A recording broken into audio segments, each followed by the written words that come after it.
This is Mark Robson saying welcome from London on the Alliance Stadium at Twickenham for England against Ireland in round 3 of the 2026 Guinness Six Nations Championship.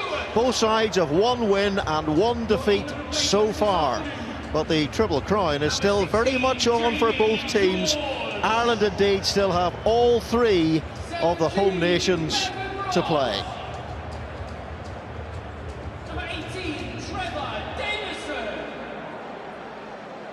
It's cloudy, but it's mild in Twickenham, 13 degrees. There is rain expected, but not until 5 o'clock, which would be after the end of this contest.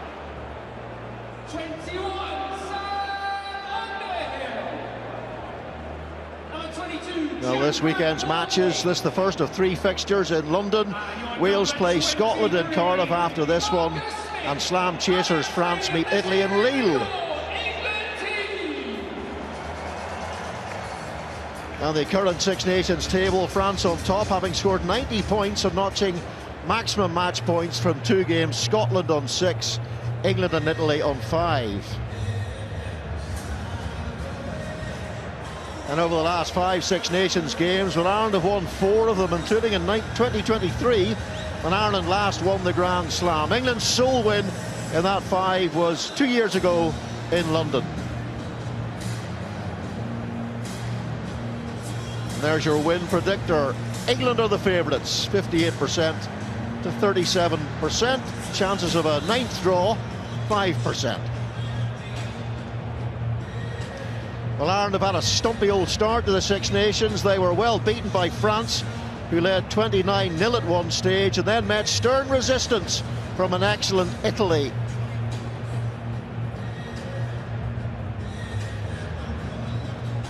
Well, England, they had hoped that this would be leg 3 of the Grand Slam, but they were uprooted in Edinburgh by rampant and ravishing Scotland, who played some irresistible rugby at Murrayfield. England, apart from the scrum, were well contained. Well, Ireland most certainly don't want a repeat of what happened when they last visited London in the Guinness Six Nations 2 years ago. It looked like a late James Lowe try had given Ireland the game, but then a late Marcus Smith dropped goal with the clock in the red, pulled the Shamrocks out by the roots. Ireland have much better memories of a year ago in Dublin where they dominated England. The final score was Ireland 27, England 22, but it was a late collection of 12 points that made it look much less of a lesson for England. And so far in this championship, both teams, 1 win apiece as Caelan Doris leads Ireland out. Ireland schooled for the most part by France and had to work hard to beat an excellent Italy. Questions being asked about this Ireland team. Are they entering a comparatively fallow period after spells at number 1 and 2 in the world? And in certain areas, Ireland have a punishing injury list, but where is the snap, the cutting edge, the relentless control that was a hallmark? The natives are restless on the Emerald Isle.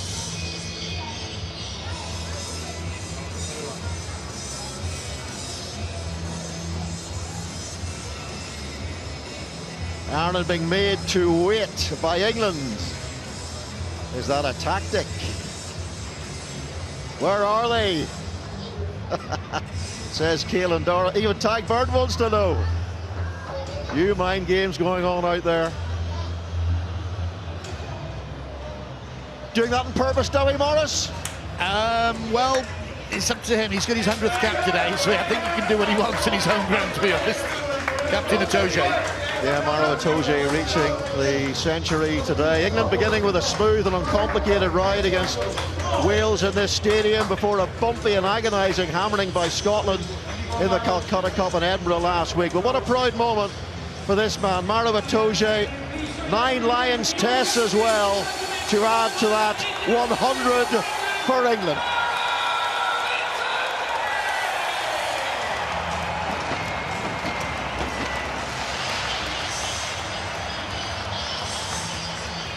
And the families here in force as well. They suffered an horrendous loss recently when Maro Itoje's mother passed away in Nigeria, so he missed one of these Six Nations matches.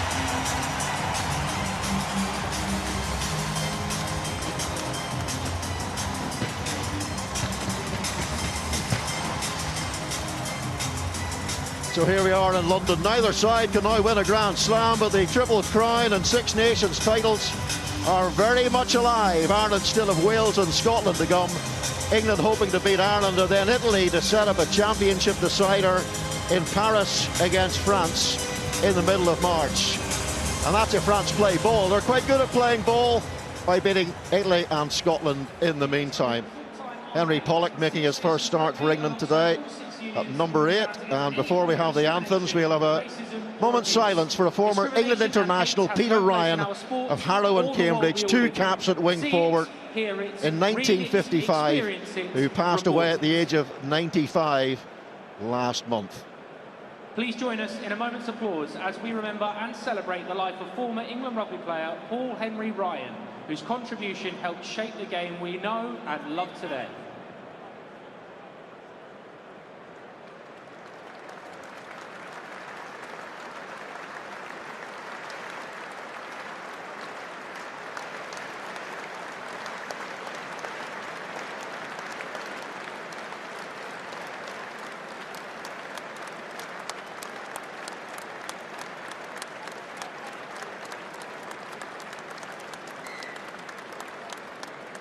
And after the commemoration, of course, before the game, as is traditional in the Six Nations, the anthems.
If able, please remain standing for the national anthem of England, performed by Emma Kingston. God Save the King.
Well, England have made several changes from the game in Scotland. Maro Itoje wins his 100th cap. Elsewhere, a bit of mix and match in the back row. Young tyke Henry Pollock makes his first England start, wearing number 8. Ben Earl moves to 7. Tom Curry in for Sam Underhill.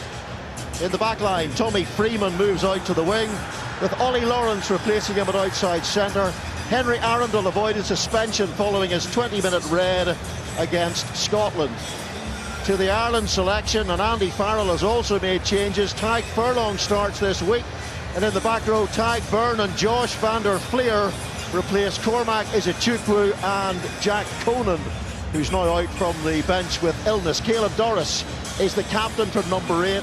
Backline changes at half-back. Jemison, Gibson Park and Jack Crowley in for Casey and Sam Prendergast. Elsewhere, it's as you were, an excellent return to form by James Lowe against the Italians. The replacement 6-2 bench split for England. Sam Underhill dropped. Jack Van Poortvliet and Marcus Smith are back. 5-3 split for Ireland. Frawley and Tommy O'Brien, notable additions. Well, Dowie Morris, former England Lions Test scrum half, is with me. Andrew Piardi is the referee. On the evidence of what you've seen in the first two Six Nations rounds, who wins and why? I'll tell you in 80 minutes, but I think there's a more experienced look to this Irish side. Byrne at 6, Doris at 8, Van der Fleer back at 7. How they've missed him, and Crawley at 10 knows what to expect and what is expected of him.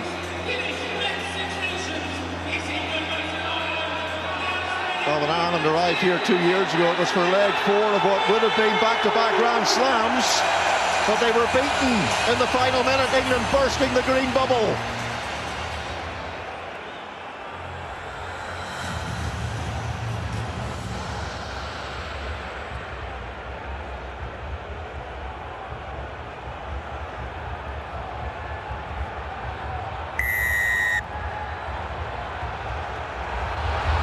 Can England respond after the Edinburgh ambush? Will Ireland shout, "Us in decline"? You must be joking. It will be a fascinating 80 minutes ahead. Looks like they're playing in thick mist, but that's just the pre-game fireworks, smoke clearing the stadium. Not much wind out there today. Already there's a fight on the floor, a tussle with Henry Pollock. Already getting into the minds of Ireland, perhaps. Pollock running to try and get back into position. Alex Mitchell to George Ford, and it's Dingwall. Tommy Freeman has moved to the right wing today. He's been playing at outside centre in the previous games in this Six Nations Championship with good effect, beating plenty of defenders, making plenty of post-contact meters too. And England looking for that quick ball, and George Ford puts up the first high kick. Freddie Stewart, he's a big man, 6'5" on that right wing. He's played on the wing for England. Now they need the quick ball, and Alex Mitchell to Maro Itoje on his 100th cap for England. Mitchell again. Ford looking for one of those little chips into space that the French have been utilising so frequently in this championship so far. But it's Ireland who have the ball. James Lowe returning to form after a poor season against the Italians. And we have the first infringement. And what is going to be fascinating today, Dowie, is this first scrummage, because England's scrum has been superb, excellent against Scotland, Ireland against South Africa. They conceded a load of penalties, and also against Italy. Yeah, Zach Furlong then. Again, I've never seen him be put up in the air in a scrum against Italy last week. Genge will fancy it there, but this is the game, because if you show a weakness here, there's no place to go. There's no comfort zone. The opposition knows straight away. So from an Irish point of view, they've got to be strong. England with the put-in. Okay, we're ready. But again, it's a frenetic start. We knew it was going to be there. Pollock's on the floor wrestling with two. Whether they've got into his head straight away or whether he's trying to, get into their heads. It's a great game of chess out here. You remember how Henry Pollock got into the heads of the Bordeaux players in the Champions Cup final. It went on after the final whistle. They just said he was banter, mate. Now, you spotted something in the warm-ups. Who's at number 8 for the England scrum? Well, Ben Earl's going at 8 because this is an attacking scrum, even though Pollock was mentioned, selected at 8. It doesn't matter. They're pretty hybrid. They pretty can go anywhere else. But interesting because, again, Earl is so important to this English side. I think he's 41 carries so far in the 2 games. So, yeah, Pollock may be named at 8. You've got Tom Curry this side. I mean, they can all play all over the place. Henry Pollock's already screaming at the assistant referee. He's Tommy Freeman was saying this week, yeah, he's a bullion, but sometimes you need a little bit of a rest from it. He's got the boy band looks, don't he? We need the X Factor, we need characters in the game, but he's got, I said, the top of the show. There's show ponies and pit ponies, and I think England need him to be a better pit pony, and Ireland will take that. Well, there was great anticipation for that first scrum. What they did not want was a free kick. They wanted a challenge between those 2 sets of forwards, but instead it's Ireland who gets some good gain of ground. Yeah, big shot of Steve Borthwick. He was, I think, a little bit in shock last week. But again, to play a game like that, you're down to 40 men with 30 minutes. Andy Farrell wasn't happy with his performance. You're going to see Italy are getting better and better. I've really admired them, and they could have nicked a draw at the end. Luke Cohen, and Ireland have got their hands on the ball. The line out, Jamison Gibson-Park returning to the side with Jack Crowley at 10. Stuart McCluskey is given space to run into by the England midfield. You do not want to do that against the Belfast Bulldozer. And now it's Josh van der Fleer, the former World Player of the Year. He needs to find a return to form. Tadhg Furlong gets thundered in collision. Lost now, White. And here's one of the best pass pickers in the world, Jamison Gibson-Park and Osborne.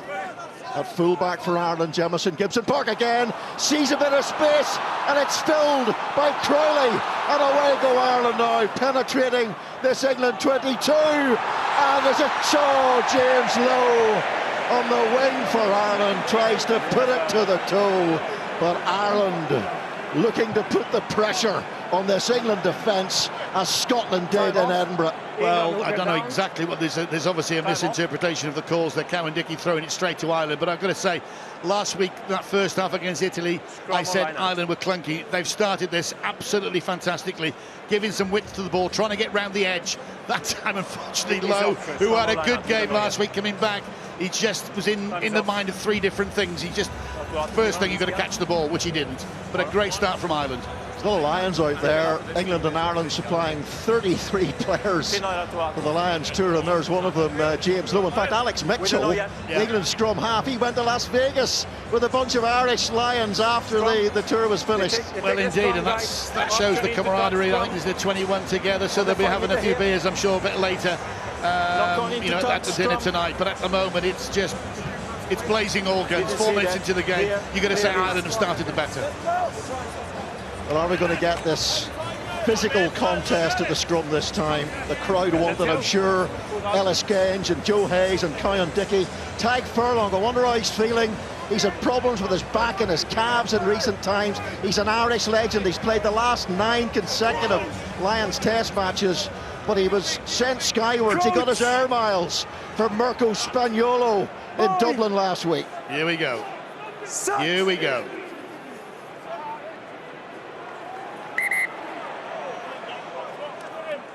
Well, you can see that Genge is coming round on that side. You've got to push straight. I know no one does, but you have to push straight. Not now, Alice. Ellis Genge was saying this week how important Tom Harrison, the England scrum coach, has been to this England side, and it's certainly an area of the game where they have shown some power and some dominance in this championship. Sorry, Rob, I'm just watching Pollock there. He's having a word with Jack Crowley. He's just saying almost, come on, show us what you've got. Again, it's what happens in the games. But we'll see. This has got to come first, though. Another big scrum. Henry has a tongue that moves at machine gun pace. He's non-stop. He divides opinions, doesn't he? Oh, and England are awarded the first penalty at scrum time. Is that the beginning of the dominance there that might shape this game? Again, I've got big Donald Lennon, Irish legend, next to me, Bernard Jackman. I might have a word with him at half-time, just see exactly what's going on, because that would sound that they've come round that outside at some pace. You've got to push through it. And Pollock straight away, barking into Van der Fleer's face. There's plenty of time to go in this game. Player of the match against Wales was George Ford's superb performance, particularly off the boot, put in some sensational tactical kicks. And that was very conservative from George Ford, but it's a crucial cog in this England side, both kicking, both running the game. Now Cowan-Dickie, that was a disgrace, the first one, better. Give it to the Centurion, Maravitoje. And England, again, getting put under so much pressure. And Ireland winning the ball back, not for the first time, and it's Josh van der Fleer in possession. Here's Jamison Gibson-Park to Crowley. Stuart McCluskey's made an impressive start. He's a superb offloader as well, as he showed there, as he showed against Italy when setting up Robert Balakoon for the try. Now Gary Ringrose, Ireland getting on the front foot almost at will here. Concerns for the England defence. Gibson-Park. Now James Ryan, who's added another level to his game with exceptional footwork. Here's Lowe, can he spin it out? to Dan Sheehan. And Sheehan gets stopped by George Ford, of all people. He used his sternum to bring down the Irish hooker. McCluskey, here's Ringrose. Toja had to be sharp, he's trying to poach in there. No advantage. Ireland on a penalty. That's the Ireland we know, isn't it? That multi-phase game, ball, you know, out the back, ball flat. McCluskey, you might, the people that don't know this big lump from us, he looks like a second row, but he's the core of everything at the moment. He's good at offloading. He's up there with try assist. Crowley's going to go for the 3 points, which is absolutely correct. But the England line-out, I've got to say, is incredibly shaky. They did win that, but McCarthy said, right, you might have won it, but you haven't protected it. Normally England's so good at mauls, I think they're up there. Pollock gets involved. McCarthy, Pollock loses it. You've got Cowan-Dickie back in, McCarthy comes back in, that's just great. It's mayhem, it's chaos, but he's loving it. England's line-out against Scotland was 100%, and it certainly is not that already, as Jack Crowley in for Sam Prendergast, who looks short of confidence against Italy, puts Ireland into the lead. Ireland have won here twice in the last 10 years, both Grand Slam years for the Irish, 2018 and 2023. Gibson Park, Jeremy Loughlin, now James Lowe. He's got a thunderous left boot on him. One of the reasons why he's in the side, he brings that element to the Irish game. Now it's George Ford. It's not a spiral bomb, it's going end over end, but Jack Crowley seemed geographically slightly confused there for a second, and here's George Ford again. Goes for distance, which the French did a lot against the Irish with some success. Good listen. Osborne chops one straight to Freddie Stewart. And now here's Henry Arundel. Hat-trick in 35 minutes against the Welsh. Another try in the second game, and a very obvious penalty conceded by Ireland. McCarthy doing so well on that line prior to that, but you cannot play the 9. You've got to let him get away from the ruck or maul situation, but Arundel owes England one. The first one, I think he was lucky when he got his first yellow card, but the second one in the air, that's just a mistimed, and the referee had no option. But again, England playing 30 minutes with 14 guys, that's sapping. Scots were outstanding. But again, George Ford now will probe the corner. Will he be? Oh, no, dear. Straight to Jamie Osborne, the Ireland fullback. No Hugo Keenan, who's out with a broken thumb, having recovered from a hip injury that he picked up on the Lions tour. But well, George Ford's normally deadly in those situations. Yeah, is Arundel going for? He's pinning his ear back. Sometimes Ireland was 64% possession. They're trying something. England trying something cagey in that lineup. They won one. Well done, Alex Mitchell. Josh van der Fleer on that Wesley red head guard that he's worn throughout his career. Mitchell, the Northampton scrum half, slow ball. Ireland managing to do some damage in there. Now it's Ben Earl wearing 7. His number 8 performance against Ireland here 2 years ago was one of the best I've seen in an international jersey by any number 8. And England trying to go down that left-hand side, whether they think there's a weakness down there, but they constantly keep going back to left. No, and here it is, Henry Pollock. And everybody in this stadium knows how electric he can be, the pace that he has. Tommy Freeman standing way wide on this right wing. A little bit of room for him. Joe Hayes picks it up. His mother Rachel's Irish. There's 21 Irish family members here today. Mitchell once more looks for Pollock. He's chopped early and fast by Joe McCarthy. Good defence by Ireland. Well done.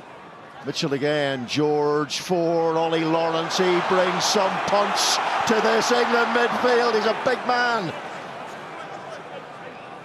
Mitchell again, and Ireland having to defend hard against Ellis Genji. Ran a great line, really stressing that Irish defence. Belt, batter and bludgeon from England. Missing out Henry Pollock. This is where they need that.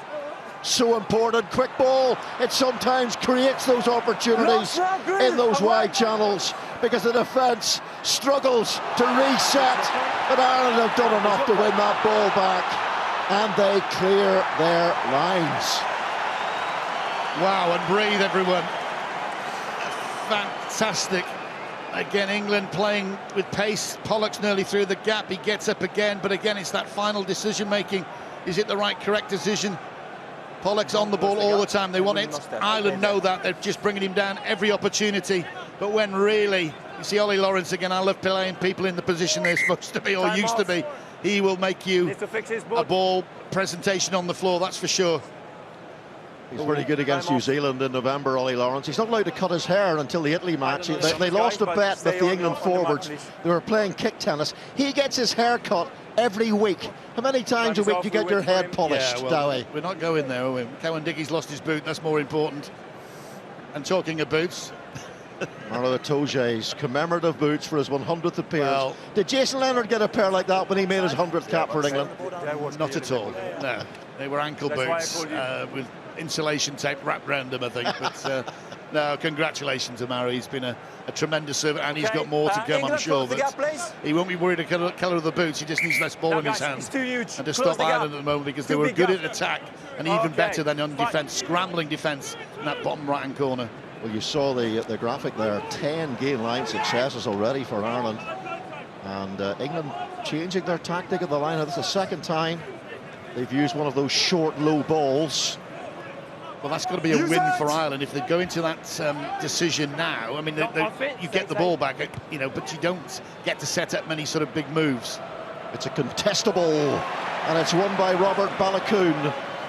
Try against Italy last week, the man from Enniskillen in for Mana. And now it's Caelan Doris, who missed the Lions tour with injury. Devastating for him. He would certainly have made the party. Carried by James Ryan. Now Gibson Park. Not enough. Use it. Little chip into. Does it find grass? It doesn't quite. Here is Mitchell. So it's turnover ball for England. And it's unstructured rugby.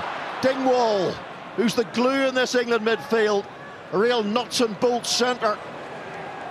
Carried on by Stewart, and again the ball is fumbled on the floor by England. Ireland win the ball back. Oh, that's wonderful footwork. No. On the outside, Dan Sheehan it was, the hooker, and now it's McCarthy, and here's Crowley, and it's McCluskey again. Oh, he's giving the ball away to Tommy Freeman. Lost now, Green, lost. It's hectic stuff out there, the ball being turned over so often. George Ford, which side can find their flow first in this game? Here's Henry Arundel. 20-minute red card, remember, against Scotland for those 2 yellows, and they've knocked it on again. And England are fumbling too many balls on the floor. It is absolutely full-on frantic stuff, isn't it, at the moment? It's just both sides, and there's a few mistakes, which makes it an interesting game. We saw that in the Italy game against Ireland last week. So everyone's taken a big, deep breath. Both sides are trying to go around the edge, but basically you've got this one, something that Genge couldn't do against the Scots. If you remember, that bounced off his chest for a try. Hayes acting like a sweeper. Arundel getting up there, stopping the movement, because again they love to go down this left-hand side with Lowe using his left boot. And like I said, it's gone a little bit quiet, which is good. Well, neither side of their sound and pictures quite synced up so far. Plenty of time though, but we expected a titanic physical confrontation between these two sides. Isn't it always? Be better, please. Good pictures. Clear stability before the ball is in. Not close to Joe space. Hayes last week was introduced to the Princess Royal, who thought that he was Joe Marler. Be patient, don't close the gap. Is that a compliment or not a compliment, if you see where I'm going? I don't. Anyway, Joe Hayes is he's looking to keep his space a little bit. That was the instruction from the referee. So let's get it in and get it out again. Oh dear, we waste so much time. Good space, and you are head on head and on Joe shoulder. Hayes probably Not wouldn't like be this. starting. Take Bringing this if Will Stewart was fit the this line. space. Will Stewart Happy? rupturing his Let's go. Achilles in a European game earlier on this season against Munster. Ireland's last 2 slams actually completed with wins against England, Twickenham and then in Dublin. Quick, Ireland guys. securing the slam in 2023, 29-16 against England on St Patrick's weekend, Approach. and also here in 2018 on a bitterly cold, icy day. Set. Again, look at the surge coming on from England. Jamison Gibson Park getting the ball away, but England have won the penalty again, and this is very, very concerning for Ireland. And it's come from the touch judge or the assistant referee on the other side there. He's saying basically wrap down. There you go. Side. Again, question, what's Ford going to do? He's going to pop this into the corner, I think. There's not much angle for the goal, even though he's a pretty... Oh, no! 22. Oh, that's the second time. We saw what Ireland doing right at the end of their game against Italy, which could have got them a bonus point, and that was Crowley that came on. That's the second time. That is... Well, it's incredibly on George Ford. Yes. I mean, he's 108th appearance for England, and to make errors like that. Well, it just gives a gift, doesn't it? It gives obviously an in from the other side, and all of a sudden Ireland are thinking basically we are going to go, you know, and England are good at the maul, they're going to go, right, we're going to go, and all of a sudden they're dropping out from their 22. Would George Ford be affected by his charge down last week against Scotland, which led to the... We will see, yes. Hugh Jones try. Matt Fagerson charging him down, the critical game in the critical phase in the match underneath the Scotland posts. Anyway, off we go with Joe Hayes, pulverising his body into the large figure of Tadhg Beirne. Now George Ford goes to the skies again. Freeman is underneath it, gets that slap back. Was watching the French training on X the other day, and they were practicing those flaps for long periods of time in their training sessions. And now it's Ellis Genge of Bristol, the former England captain. Henry Pollock, great try-scoring record he has for club and country. And Lawrence to Tommy Freeman. Ireland defence is solid. Mitchell again to George Ford now. Pollock. The lightning rod, they say, in this England side, in this England back row. And now it's Fraser Dingwall. Mitchell in again, so it's England definitely applying the pressure. Stewart to Henry Arundel, who's got to be watched very, very carefully. Had a spell at Racing when he was out of the England picture, but very much in it now. Mitchell once more. Here's Maro Itoje, gets through the Irish defence. Mitchell, Dingwall. Ollie Lawrence definitely making an impact. Here's Freddie Stewart. Oh, Freeman. He's got two Irish defenders to beat. McCluskey is in there as well. England threatening this Irish line now. Are they going to use the lumberjacks? And here's one of them, Maro Itoje. Tackle comes in from McCarthy. England looking much more voracious now. Beginning to knit together those phases. Mitchell, here's Pollock. Gosh, the defence has to be so alert to stop that man from playing that kind of rugby for England. And again, England have given the ball away so close to that Irish line. And now George Ford has to come back and work as a human vacuum cleaner for England. Stewart, got to start again. Got to reboot deep inside their own half. Henry Pollock. Oh, he's onto the ball. He's knocked it on, though, in contact. Wow, again, so much good from England, and it's that crucial moment the ball just gets dislodged or goes to ground. Lowe is down injured. Pollock's trying to create something, get through a gap, get up off the floor with the ball. It's helter-skelter times for both sides. Last season, England were beaten in Dublin 27-22, 5 tries to 3. England scored 12 points in the last 5 minutes. For me, it's very dominant. Nothing clear, obvious to penalise. But just of course, I'm listening into Caelan Doris as he can with captaincy. He can go to the referee and ask him. Not quite sure what it's up about. Not quite sure what England are doing here, because it's Genge again, unfortunately. It's a difficult ball because that's not to him. Ringrose is through, pops the ball to Lowe, and then Lowe just gives it a kick with his left boot. And he is coming off. And he does, I don't think, by the look of him, with all the medical staff around him, he ain't coming on. Happy to go? Back on, I should say. Old Tommy O'Brien is on the field now. James Lowe looks in all sorts of distress. Tommy O'Brien winning his 8th cap for Ireland, the 27-year-old from Dublin. He's got real pace. They've now got 2 of the quickest wingers in Ireland on the field, Balakoon and O'Brien. James Lowe's a lot of things, but lightning quick is not one of them, as he showed when he intercepted against Italy last week. But he's got such a more skill set than that. That left foot, he knows what to do, beat players, but he has got a massive strapping on that left calf. And there's the possession for the last 10 minutes. England on top for those 10 minutes, 78%. So, but again, for Ireland, they've kept them out. They've visited the 22 and they've come away again. That's the crucial point in all this. Going to the 20, you come away with points. England haven't. Got to get this in and out. Don't shake it all about, or you'll concede another penalty. And the squeeze was coming on. McCluskey with a beautiful wide pass to fellow Ulsterman Robert Balakoon. They call him the cat, and he was feline there. Here's Tommy O'Brien, his first touch of the ball, joining his wingmate on the far side of the field, Gibson Park. James Ryan, effective carry from the second row forward.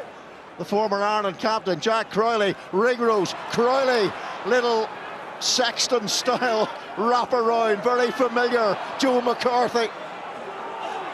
Oh, in from the side, off goes Gibson. Gibson Park, the Green Party, marauding all the way to the English line. And how sharp was that from the Irish scrum half? Superb. That's why he's there. He's using all his experience, 34 years of age, but that just showed, you're thinking that's a new scrum half, you're just going to get that ball, get the penalty, put it into the corner and catch and drive. And this is where it starts for Balakoon. He knows that O'Brien's inside him, so yes, he's trying to gas Aaron. You're not going to do that, but free your arms, get that ball and tag Burns straight away, nicks it. Gibson Park, absolutely fantastic from the combination of those two. Totally legal, you're allowed to tap the ball as long as you're on the spot, and he was on the spot. Fantastic for Ireland. Jack Crowley, Sam Prendergast missed a couple of kicks badly at the Aviva last week. And Ireland and Jack Crowley this time have done a similar kind of thing. But Jamison Gibson Park, he's twice been player of the match against England. He seems to love playing against those white shirts. Look, he's a quality guy, a quality player, and it's about the pace. I think Andy Farrell was actually remonstrating about something, the penalty, and then the penalty was given, and then the try was scored. So that's a microcosm of his feelings and emotions within about 3 seconds. Don't do it, don't do it. Brilliant, exactly. Brilliant. And now England, we've got to, well, sorry, I shouldn't say we. Use it! Keelan Doris, they've got to try something with the carry, and the amount of time that England have spent close to the Irish line, and look at the scoreboard, England have 0 from all their intent. That's very Dupont, if I may use him. I think he's one of the most entertaining, brilliant players, the scrum half from France and captain. That's it, don't mess around in your own 22, hoof the ball into touch, give Cowan Dickey the ball. They've got better, but there's still problems with that lineup. They're going through, 2 ball, which is a given ball. Oh, Loughman. Yeah, Jeremy Loughman is down injured. This is it. 3 visits into the 22. My machine tells me, and 10 points. And that's the way you play it. International rugby. England, on the other hand, we've seen that. They've been huffing and puffing. Unfortunately, they haven't blown the house down, and it's just a loose pass and bump. Ireland are on it and up the field, 40 metres. England just caught ice cold, static. But look, there's plenty of time. The first quarter, obviously 21 minutes gone first quarter. You try and play in those areas of time. Ireland obviously have won that. They are 3 visits, 10 points, 3.3 points for a visit of 22. That's what you call a conversion rate. And that's what coaches want, that's what players know. They know that, and they haven't been precise. It was the same, you've got to say, in Murrayfield, in a defensive pattern when people were jumping out the line, allowing Scotland to get on that arc and play to the sides and actually go round them. pressure is a thing when it's on, and it's not going England's way at all. Toje claims the line at Ollie Chesham. It's a poor pass. So it gives Ireland, the green shirts, the opportunity to move forward hard and fast, and then pressurise the England ball holders and win the penalty. Number 12. And that's the 7th error from England again. Oh, Mitchell's 3 point. hobbling a little bit, but you don't want that. Chisholm knows, you know the drills, you know it's going, and this day at the moment is going from bad to worse. You don't want your scrum half, your pivotal man on the park, having to go into rucks against these behemoths. Yeah, but that was fine. Comes down, Chisholm gets it. 1, 2, 3 passes, and yeah, it should be all right. But the bounce of a rugby ball goes the opposite way, puts Mitchell under pressure, doesn't release, and I'm just watching him now as Crowley gets this, takes aim, and the physio's onto him. I think he's pulled something. Well, Ireland round 1, France too cute, too quick, utilising a high tempo variety of styles, brains, brawn, bravura, all in a wet night in Paris, and Jack Crowley's continuing on from the horrible form that Sam Prendergast showed against Italy. And Alex Mitchell, as you quite rightly pointed out, Dowie, is struggling out there. Well, he's just said to the physio, I'm okay to go. Normally you've got to try and run these things off.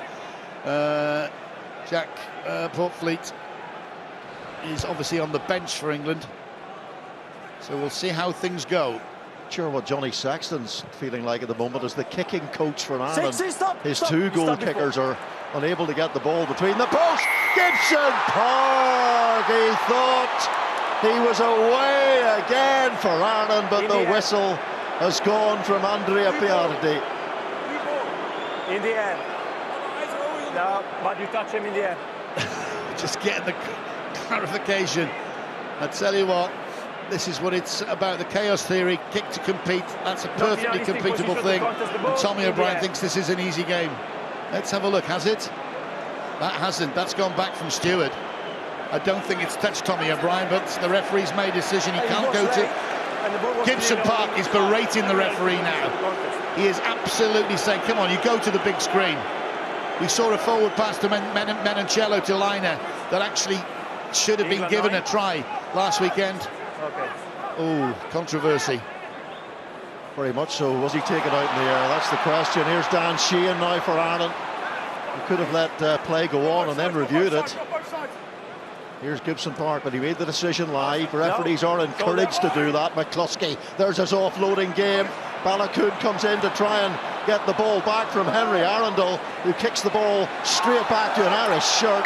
And then Ollie Lawrence comes in with the high tackle, and that little phase of play almost sums England up in this first half. They're just not doing things accurately enough or cohesively enough. Well, the message will be going down, but somebody's got to sort it out, and he's got his 100th cap today. Is the captain Mauro Toja, just needs to say calm down, a little pick up and drive, a little simple line out, a little give something that you can go forward with, small increments, small wins, and at the moment England are losing everything. Well, Ireland have missed 2 kicks. It could easily have been 15-0 to Ireland. Jack van Poortvliet, who's been bedeviled by injury, the Leicester scrum half, is on now for England. And if Ireland, they've shortened the line out, this is their first throw, and they do this, and Van der Fleer is off. Good carry from Van der Fleer. Use it. And here's Gibson Park as the sun wrestles to come out here through the thick cloud above the Allianz Stadium. In comes Arundel, Mauro Itoje. Yes. Collects the ball, now Van Poortvliet. His body shape says kick. The way he's rolling the ball back says even more kick. And that's exactly what it is. Yeah, and the contest is won by Ireland, and it's Tadhg Byrne. Here is Joe McCarthy to Jeremy Loughman. Correct decision from Loughman there. He's thinking, shall I pass to the left? He said no. Riley is Tommy O'Brien. If he gets a bit of space, he could be away, involved, of course, in that Jamison Gibson Park try in tandem with Balakoon down the right side. Here is James Ryan. He's had several significant involvements so far, the big Ireland number 5. And the kick goes up again, and again it's a contestable kick. Tommy O'Brien, eyes on the ball. Brilliant take by Tommy O'Brien. What a player. He's made a break on the other side. He's caught 2 big balls and he scored. And McCluskey is through for Ulster, and McCluskey nearly gets the whole way for Ireland. Gibson Park, space on the outside. It's a simple finish for Robert Ballacoon. And at the moment, hell for England is a shade of green. You can't do that. Gibson. I think just penalty. Well, that's another assist from McCluskey, the Ulsterman, playing for the green of Ireland. And again, it's a simple bust. He is a big fella. He's like a blooming second row, but quicker and brighter than most. He just stays, waits his time. They're in there. Sheenan clears that ball out. And again, it's Gibson Park. Yes, I know. Good scrum halves, quick scrum halves worth the waiting goal as tight head props. So look at him, he's there. He's mapping the area. He's saying, shall I pass short? No, I won't. I'll go over to my winger, over the top. It's not a risky pass. We'll get into the corner. Brilliant play from Ireland. They're blowing England away at the moment. Ballacoon, player of the match last week in Dublin against the Italians. Thank you. And Andrea Piardi has the card out of the pocket here. Just waiting for some assistance from Matteo Lipperini, fellow Italian. The TMO. We'll wait, no worries. 15, play the 9, cynical. Freddie Stewart for cynically playing Gibson Park. It gets even worse for England. Freddie Stewart, who actually picked up a red card against Ireland 3 years ago, and now yellow. And for those people that don't understand the rule, who are watching this, you cannot play the 9. The 9 got the ball away for the try, but you're not allowed it to contact, and Stewart's done that. Hence, it, like you said, Robert, it's got worse. Well, he's got his eyes in full focus mode, but it's his right foot's been the problem so far. And there's another one going adrift. I think that's 8 points now. 8 points Ireland have given away. Well, could easily be 23. Mate, that could be game. If you put 8 points onto that, 23-0. But again, McCluskey, I always call inside centres. Inside centres are worth, you know, I'm not going to say it again, but the get out of jail men. There you go. He's off his feet for a start, and he's attacked Gibson Park. Wow. In his wildest dreams, do you think? No, not in his wildest dreams. I mean, I've got to say, this place was pretty quiet before kickoff, because I don't think they're used to the early kickoffs. But it's gone deathly quiet now. Yeah, it was quite muted. We could certainly both feel that before the game. Oh, Josh van der Fleer! Again, Ireland goes slicing through this England defence. Jemison, Gibson Park, Henry Pollock. They needed all of Pollock's pace there, but it's super quick ball for Ireland. Crowley for Ballacoon, and taken by Arundel. Was that the right decision in that situation? Well, Josh van der Fleer, I said Ireland have been missing him. I know his form hasn't been there, but that's just sumptuous. Brilliant skills. I think if he goes to his right, Gibson Park was always going to be mowed down by Pollock. The decision now to cross field, but Ireland allowed a few mistakes. The referee's down now. He can't keep up with play. And this doesn't look good. No, he tweaked something. He tweaked something on the. He tried to keep going at full pace. I was watching him actually. He's fallen over his whistle. So we might have to replace an official here. Well, there's plenty of experienced guys to come on, but oh dear. More importantly, again, that could have been another try for Ireland. They're just cutting England apart. There's no cool heads out there. Like I said, Murray Itoje, the captain now, has got a chance with this break in play just to say, right, what's going wrong? Calm down. Right, do not give away any more points before the whistle for half-time. We'll listen. We'll go in at 15-0 down and rebuild. Guys, stuff for me to say that, but I'm out. My quad is gone. My body has gone. His quad. Thanks for the quad. I said the 29 body. minutes on the clock. Thank you. His quad's gone. So Mario Itoje, Caelan Doris, the two captains, and Piardi's not going to have to be replaced. And the communication and the wiring and everything, it's hopefully not a big job.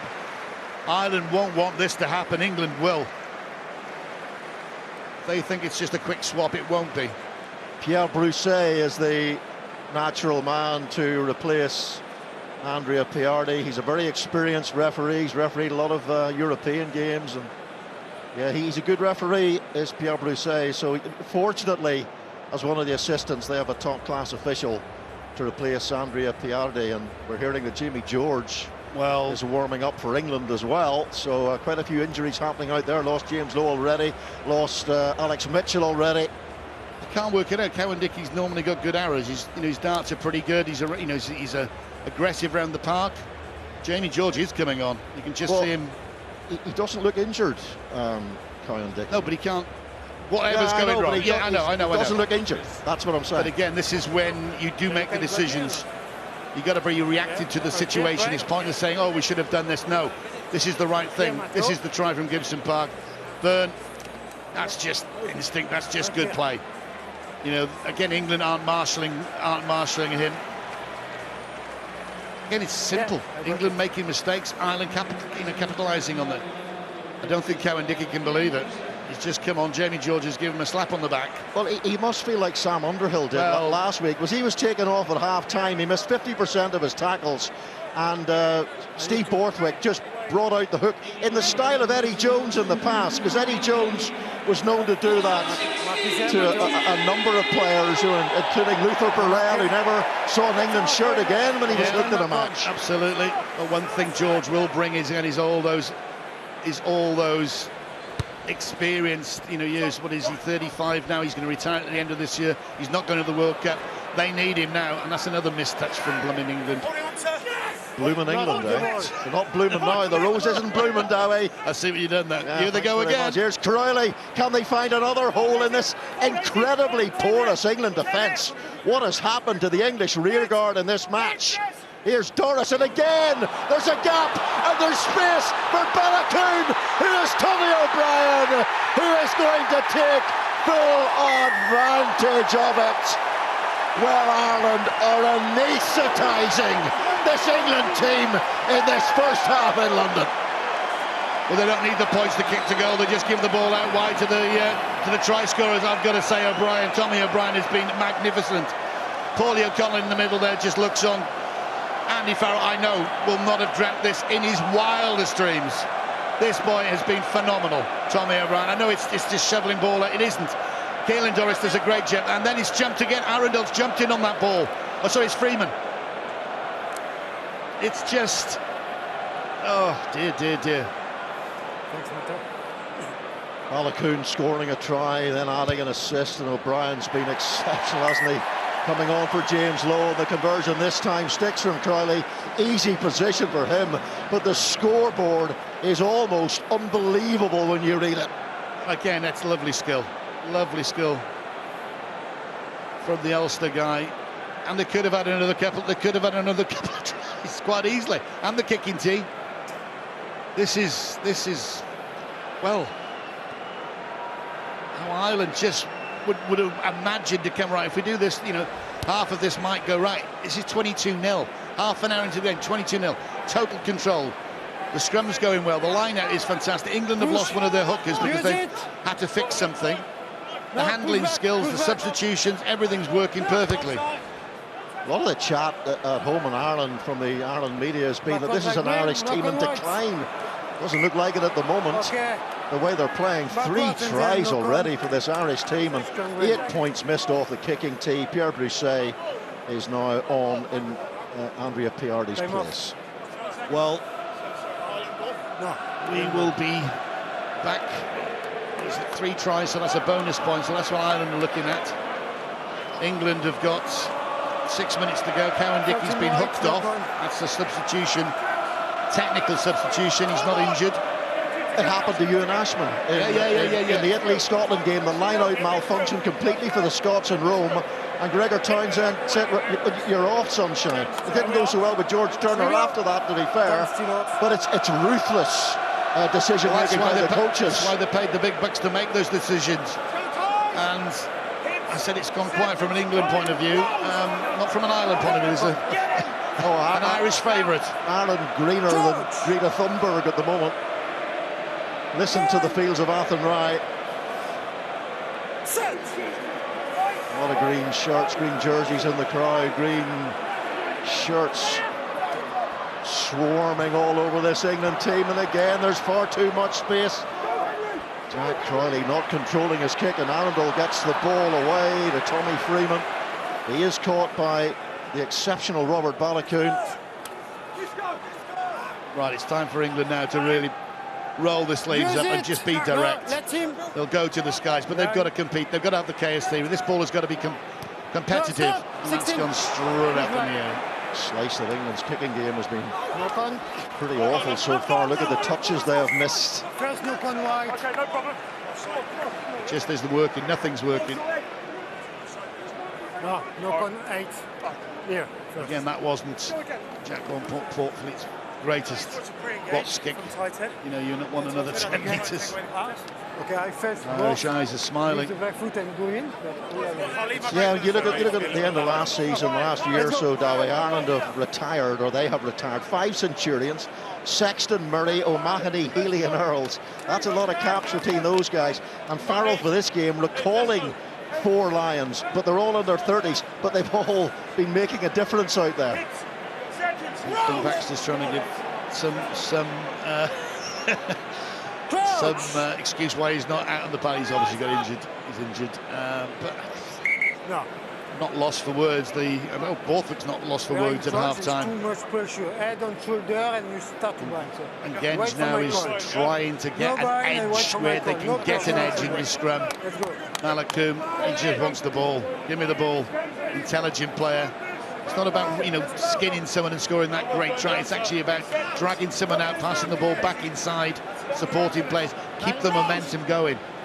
And that's what Ireland have at the moment, momentum.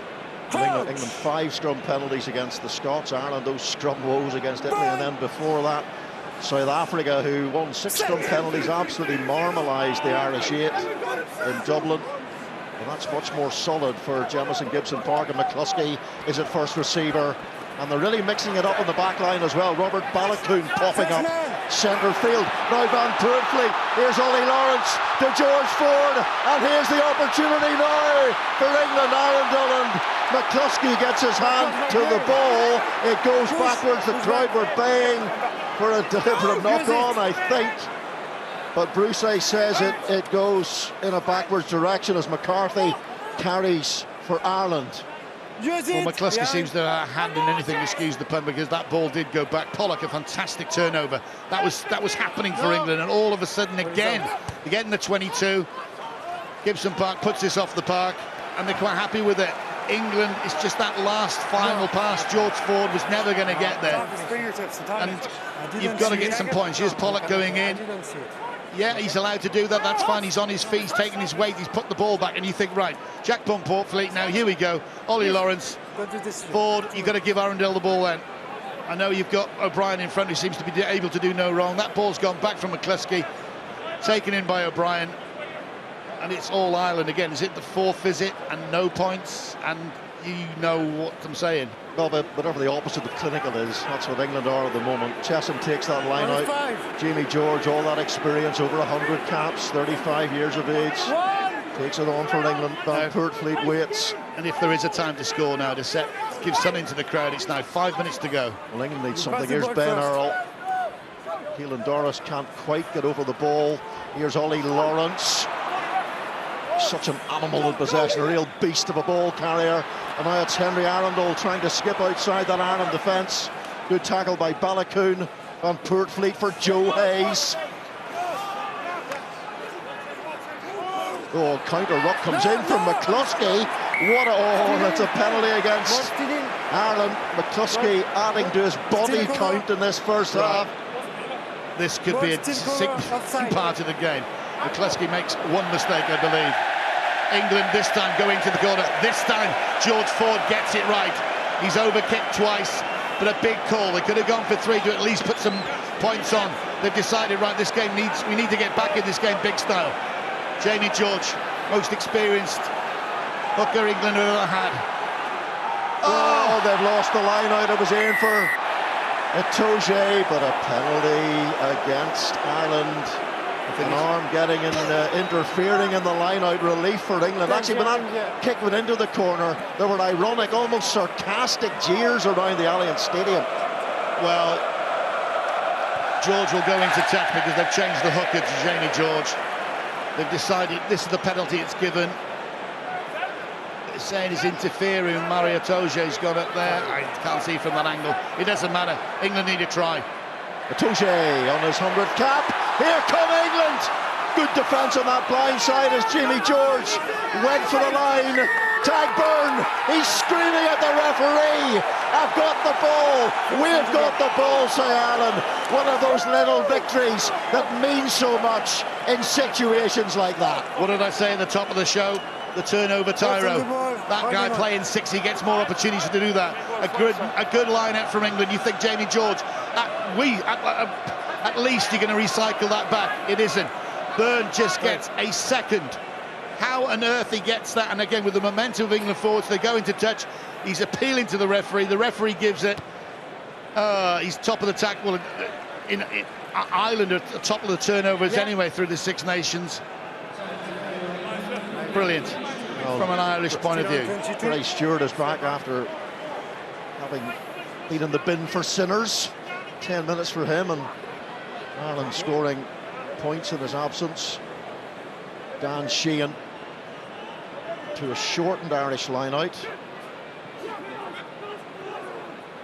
You know, it looked overcomplicated from here.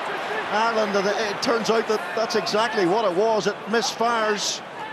Can England fire? That's the question. They need to before half-time. Final couple of minutes. Freddie Stewart evades the tackle of Tommy O'Brien. Van Poortvliet. Ben Earl, one of his classic Earl angles, cutting against the grain. Van Poortvliet hit hard, sidewinded by Gary Ringrose. Can England finally be clinical in this first half? It's McCarthy for Ireland, the second row, but Pierre Brousset's whistle goes. He's hunted down by a lynch mob of white shirts. Well, it's just wretched that it's McCarthy's going for the line. Genji chasing him down, and that's the thick time now England have got in the 22 and come away with that. The referee said just a knock on, and I don't know which side is it for. Ollie Lawrence goes in. Gibson Park, he tries to wrap, that's okay. It looks bad, it looks bad. It doesn't matter because, again, Ollie Lawrence is a big lad. He's actually jumping. He's jumping into a tackle which you're not allowed to do. So the crowd don't like it. The crowd will boo anything at the moment.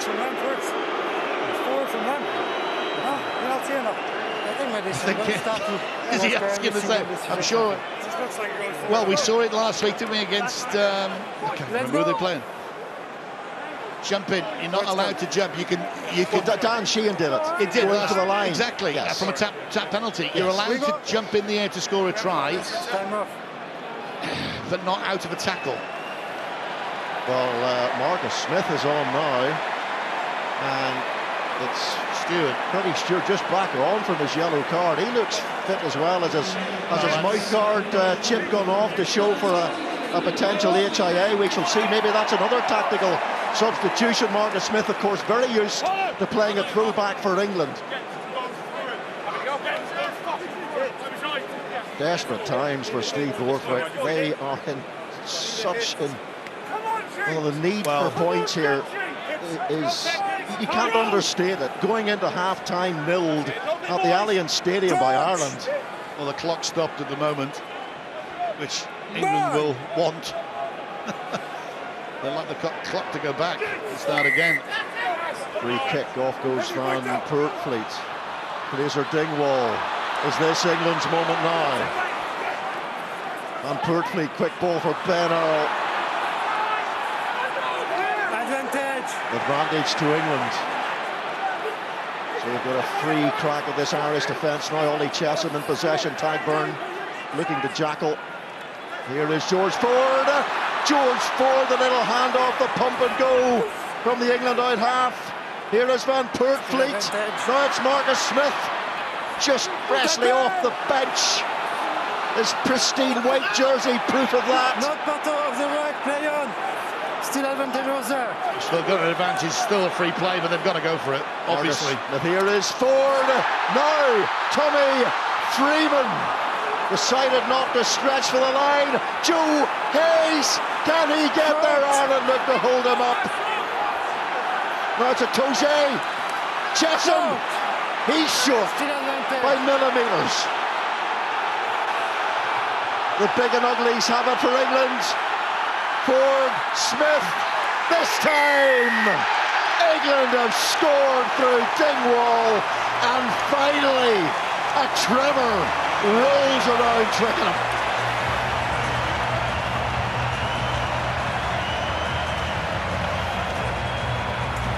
Well, eventually going left, right, like you said, the uglies with the ball, they couldn't quite make it. Again, one of England's most creative players, Dingwall. Smith's on. You've got 2 10s now that are actually just distributing the ball left, right, and centre. I think you've got a situation where Borthwick said, right, I've got to do something just before half-time, and credit to him. Credit to the guys that have come on. Credit to Dingwall who scored the try. Pass the ruck, and when Younan plays the ball because the ball was not covered, he can't play the 9. Okay, because he was not from the ruck. And the ball was available. Thanks, Matthew. George Ford closing in on 500 points for England. That takes him to 497. And heavens above, did England need something before half-time. Ireland turning the ball over at a crucial moment, allowing England the opportunity. England were a long way from being crisp and decisive in that Irish 22 in the first half, spurning many opportunities. Ireland scoring 3 wonderful tries. Half-time, England 7, Ireland 22.